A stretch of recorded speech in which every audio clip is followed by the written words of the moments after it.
അവരെ കൊണ്ട് ഭയങ്കര ശല്യം ഈ മക്കളെ കൊണ്ട്.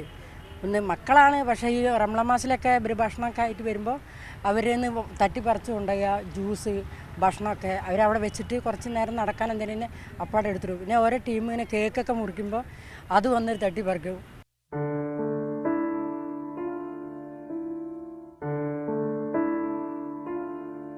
കുട്ടികളാണ്, അവർക്കെന്തറിയാം?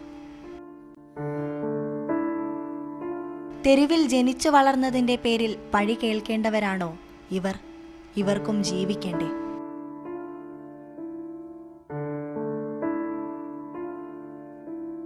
കുട്ടികളിങ്ങനെ പോയിട്ട് തോണ്ടി നല്ലൊരു ഫാമിലി പോണ സമയത്ത് തോണ്ടി ഇങ്ങനെ വിറപ്പിച്ചിട്ട് സൈ കെട്ടിട്ട് പൊട്ടാന്നുള്ളതിൽ എല്ലാം ചിലപ്പോൾ പോക്കറ്റിൽ നിന്ന് എടുത്തിട്ട് കൊടുക്കുന്നൊരു സാഹചര്യമാണ് ഇപ്പോൾ ഉള്ളത് ഇവിടെ.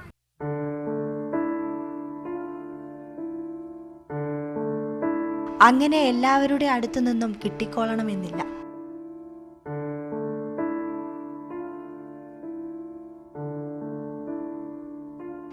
കൈ നീട്ടിയാലും കിട്ടില്ലെന്നറിയാം.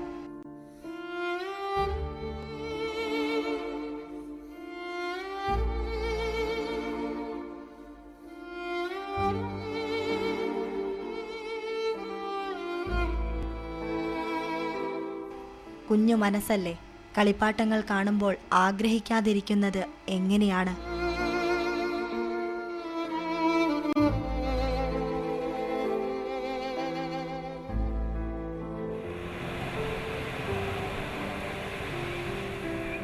ഒന്നുമില്ലെങ്കിലും കളിക്കുകയെങ്കിലും ചെയ്യാം.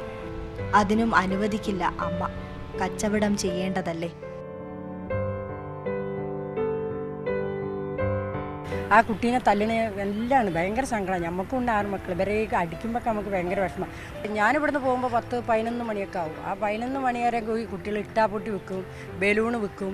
പിന്നെ അവർ ഞാൻ നോക്കുമ്പോൾ കാണാൻ ചിലവിടത്ത് ഇരുന്ന് ഉറങ്ങണ്.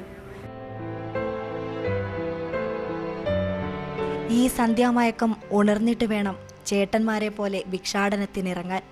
അതിന് കാത്തിരിക്കുകയാണ് ഒപ്പമുള്ളവർ. അരുൺ കിഷോറിനൊപ്പം നയൻതാര, മാതൃഭൂമി ന്യൂസ്, കോഴിക്കോട്.